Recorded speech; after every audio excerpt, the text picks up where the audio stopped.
D'acord, Joan. Jo faig la trucada, però t'hi poses tu com si fos cosa teva. Tira. Hola, sóc l'Artur i sóc molt guapo. Hola, Artur! Mira, sóc en Puigcercós, que et trucava perquè he tingut una idea, diguem-ne. Mira, si t'atreveixes a convocar un referèndum d'autodeterminació, Esquerra et trenca amb en Montilla i et fot president! Em sembla fantàstic. Ah, ho sabia, covard, botifler! Tomba... Perdona? Artur, què has dit? Que em sembla molt bé. Quan ho anunciem? Joan, que no em sents?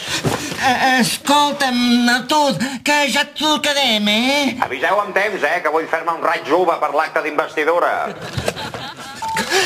I ara què fotem? Ara què fotem? Ha estat culpa teva, això. Collons! Doncs tirar-ho endavant, pactar amb l'Artur i convocar el referèndum, per favor. No, home, no. En sèrio, va. Què fem? No ho sé! Buah! A ningú se li escapa que buah! Per favor! Joan, que se'm trenca el cor.